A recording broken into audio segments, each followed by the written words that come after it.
ମତ୍ସ୍ୟ ମାନବ। ବହୁ ବର୍ଷ ପୂର୍ବରୁ ସମୁଦ୍ର ତଟରେ କେରଳ ରାଜ୍ୟର ଏକ ଦ୍ୱୀପର ମାଟି ଚାଷ ପାଇଁ ଉପଯୋଗୀ ନଥିଲା। ସେଥିରେ ଅଧିକାଂଶ ସ୍ଥାନ ପଥରରେ ପୂର୍ଣ୍ଣ ଥିଲା।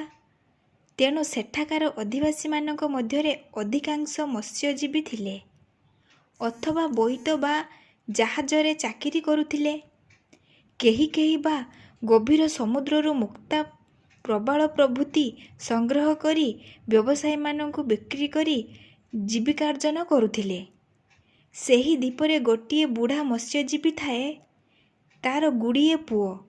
ସମସ୍ତେ ମାଛ ଧରି ବା ଜାହାଜରେ କାମ କରି ବିପୁଳ ଅର୍ଥ ରୋଜଗାର କରନ୍ତି। କିନ୍ତୁ ସାନ ପୁଅଟି ସର୍ବଦା ପାଣିରେ ଡୁବି ମାରେ, ନହେଲେ ସମୁଦ୍ର କୂଳରେ ବସି ବସି ସମୁଦ୍ରର ସୌନ୍ଦର୍ଯ୍ୟ ଦେଖେ। ସ୍ୱଭାବରେ ସେ ବଡ଼ ଦୟାଳୁ ଥିଲା। କାହାର ଦୁଃଖ ଦେଖିଲେ ସେ ମୋଟେ ସହିପାରିବ ନାହିଁ। ଏପରିକି ଯଦି ତାର ବାପା ମା କିମ୍ବା ଭାଇ ମାଛ ଧରି ଆସନ୍ତି, ସେଥିରେ ଜୀବିତ ଥିବା ମାଛମାନଙ୍କୁ ସେ ପୁଣି ପାଣିକୁ ଫିଙ୍ଗିଦିଏ। ମାଛଗୁଡ଼ିକ ଛଟପଟ ହୋଇ ମରିବା ସେ କେବେ ବି ଦେଖିପାରୁ ନଥିଲା। କିନ୍ତୁ ସମୁଦ୍ରରେ ମାଛମାନଙ୍କୁ ସନ୍ତରଣ କରିବାର ଦେଖିବାକୁ ସେ ବହୁତ ଭଲ ପାଏ। ସେ ଦିନଯାକ ପାଣି ଭିତରେ ପଡ଼ିଥାଏ।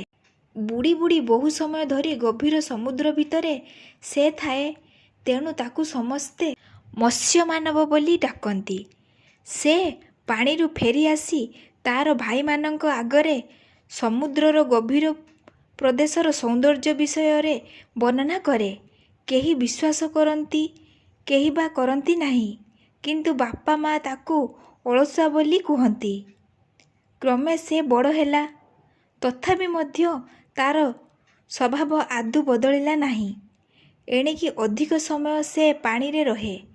ସେ ଦ୍ୱୀପରେ ତାର ସମକକ୍ଷ ବୁଡ଼ାଳି କେହି ବି ନଥିଲେ। ଏକଥା ଏ କାନରୁ ସେ କାନକୁ ଯାଇ ଦିନେ ରାଜାଙ୍କ କାନରେ ପଡ଼ିଲା। ରାଜା ତାକୁ ଡକାଇ ପଠାଇଲେ।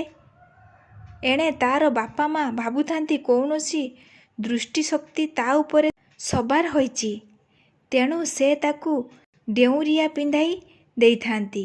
କିନ୍ତୁ ଫଳ କିଛି ବି ହୁଏ ନାହିଁ। ରାଜା ଡାକିବାରୁ ସେ ଯାଇ ରାଜାଙ୍କୁ ଦେଖା କଲା। ରାଜାଙ୍କ ପାଖରେ ତାଙ୍କର ଏକମାତ୍ର ଝିଅ ମଧ୍ୟ ଥିଲେ।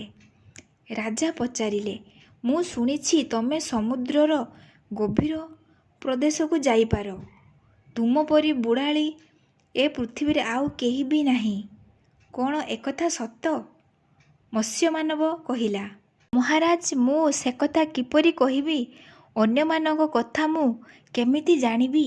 ରାଜା ଏ କଥାର ସତ୍ୟତା ପରୀକ୍ଷା କରିବା ପାଇଁ କହିଲେ, ଆଚ୍ଛା, ଆମେ ମଧ୍ୟ ଦେଖିବୁ ତୁମ ମଧ୍ୟରେ କେତେ ସାମର୍ଥ୍ୟ ଅଛି। ସେ ମଧ୍ୟ ରାଜାଙ୍କ କଥାରେ ଏକମତ ହେଲା। ଦିନେ ରାଜା ଏକ ବଡ଼ ବୋଇତରେ ତାକୁ ବସାଇ ସମୁଦ୍ର ଭିତରକୁ ଗଲେ। ସଙ୍ଗରେ ପାରିଶ, ଦୋବର୍ଗ ଓ ତାଙ୍କ ଝିଅ ଥାଆନ୍ତି। ସମୁଦ୍ର ମଝିରେ ବୋଇତଟି ଚାଲିଥିବା ବେଳେ ରାଜା ସୁନାର ଗଡ଼ୁଟିଏ ଧରି ସମୁଦ୍ରକୁ ତାହା ଫିଙ୍ଗିଦେଇ କହିଲେ, ଯାଅ, ଏଇଟିକୁ ସମୁଦ୍ରରୁ ନେଇ ଆସ। ଯୁବକଟି ସମୁଦ୍ରକୁ ଲମ୍ଫ ଦେଲା। ବୁଡ଼ି ବୁଡ଼ି ସେ ଭିତରକୁ ଗଲା। ବହୁତ ସମୟ ପରେ ଖୋଜି ଖୋଜି ସୁନା ଗଡ଼ୁଟି ଆଣିଲା ଓ ପ୍ରବାଳର ଗଛ ଖଣ୍ଡେ ଭାଙ୍ଗି ଆଣିଲା। ପ୍ରବାଳ ଗଛଟିକୁ ରାଜକୁମାରୀଙ୍କୁ ଦେଲା ଓ ସୁନା ଗଡ଼ୁକୁ ରାଜାଙ୍କୁ ଦେଲା ବେଳେ ରାଜା କହିଲେ, ଏଇଟି ତୁମେ ରଖିଥାଅ। କିନ୍ତୁ ଭବିଷ୍ୟତରେ ମୁଁ ତୁମକୁ ବହୁତ କଠିନ କାମ ଦେବି, କହିବ ତ? ଯୁବକଟି କହିଲା, କୁହନ୍ତୁ ତ, ପାରିଲେ ନିଶ୍ଚୟ କରିବି। ଏହି ଦ୍ୱୀପର ଚାରିପାଖରେ ଥିବା ସମୁଦ୍ରର ଗଭୀରତା ମାପି ଦେଖା। ତାପରେ ଏ ଦ୍ୱୀପର ବିଶିଷ୍ଟ ବା ଅସାଧାରଣ କିଛି ଯଦି ଅଛି, ଦେଖି ମୋତେ ଆସି କୁହ। ଯୁବକଟି କହିଲା, ସେଥିପାଇଁ ତ ବହୁତ ସମୟ ଲାଗିବ। ରାଜା କହିଲେ, ଯେତେ ସମୟ ଦରକାର ନିଅ। କିନ୍ତୁ ବିଶେଷ ଖବର ମୋତେ ଆସି କହିବ। ଖବର କିଛି ନ ଆଣି ଆସିବ ନାହିଁ। ତେବେ ଆପଣ ଏଇଠି ଥାଆନ୍ତୁ। ଏହା କହି ସେ ରାଜକୁମାରୀଙ୍କୁ ଟିକିଏ ଚାହିଁ ସମୁଦ୍ର ମଧ୍ୟକୁ ଡେଇଁ ପଡ଼ିଲା। ସେ ଫେରିବାକୁ ପ୍ରାୟ 3 ମାସ ଲାଗିଲା।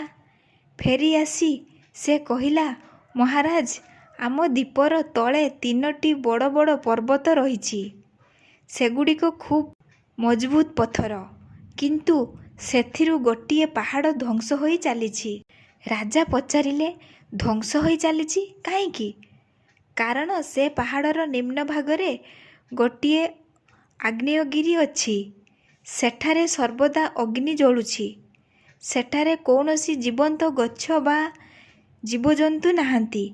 ସେହି ଅଗ୍ନିର ପ୍ରଭାବରେ ପାହାଡ଼ ଧ୍ୱଂସ ହୋଇ ଚାଲିଛି ଏବଂ ଅଳ୍ପ ଦିନ ମଧ୍ୟରେ ଏହି 2ଟି ପାହାଡ଼ ମଧ୍ୟ ଧ୍ୱଂସ ହୋଇଯିବାର ଯଥେଷ୍ଟ ସମ୍ଭାବନା ରହିଛି। ରାଜା ପଚାରିଲେ, ପାଣି ଭିତରେ ଅଗ୍ନି କିପରି? ମହାରାଜ, ଏହା ସମ୍ପୂର୍ଣ୍ଣ ସତ୍ୟ।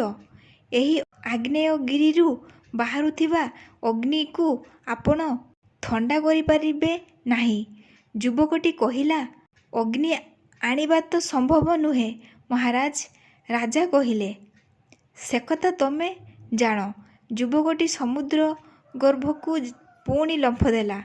ଅଗ୍ନି ଆଣିବାକୁ ଚେଷ୍ଟା କରିପାରିଲା ନାହିଁ, କିନ୍ତୁ ରାଜାଙ୍କୁ ତାହାର ପ୍ରମାଣ ଦେଖାଇଲା।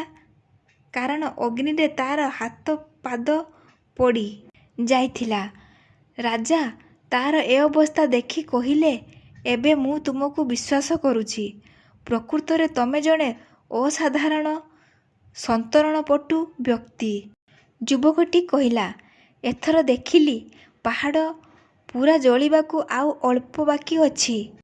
ନିକଟ ଭବିଷ୍ୟତରେ ଏହି ଦ୍ୱୀପଟି ଧ୍ୱଂସ ହୋଇଯିବ। ରାଜା ସମସ୍ତ ଦ୍ୱୀପବାସୀଙ୍କୁ ଦ୍ୱୀପ ଛାଡ଼ି ଯିବାକୁ ଆଦେଶ ଦେଲେ। ମଣିଷ ସବୁ ଦ୍ୱୀପ ଛାଡ଼ି ଚାଲିଗଲେ। ଅଳ୍ପ ଦିନରେ ସମଗ୍ର ଦ୍ୱୀପ ଭୂମିକମ୍ପରେ ଧ୍ୱଂସ ହୋଇ ସମୁଦ୍ର ଗର୍ଭରେ ଲୀନ ହୋଇଗଲା। ପ୍ରକୃତରେ ତାରି ଯୋଗୁଁ ସେ ଦ୍ୱୀପର ବହୁ ଧନଜୀବନ ରକ୍ଷା ପାଇଗଲା। ତେଣୁ ରାଜା ମତ୍ସ୍ୟମାନବକୁ ଡାକି ପଚାରିଲେ, ସେ କ'ଣ ପୁରସ୍କାର ଚାହେଁ? ଯୁବକଟି ଚୁପ୍ ହୋଇ ରହିଲା ଓ ରାଜକୁମାରୀଙ୍କ ପ୍ରତି ବାରମ୍ବାର ସେ ଖାଲି ଦୃଷ୍ଟିପାତ କଲା। ଏଥରୁ ସେ ରାଜା ସବୁ ବୁଝିଗଲେ। ତାପରେ ଯୁବକ ସହିତ ରାଜକୁମାରୀଙ୍କର ବିବାହ ଅତି ଆଡ଼ମ୍ବରରେ ସମ୍ପନ୍ନ ହେଲା। ଭବିଷ୍ୟତରେ ମତ୍ସ୍ୟମାନବ ହିଁ ସେ ରାଜାଙ୍କର ଉତ୍ତରାଧିକାରୀ ହେଲା।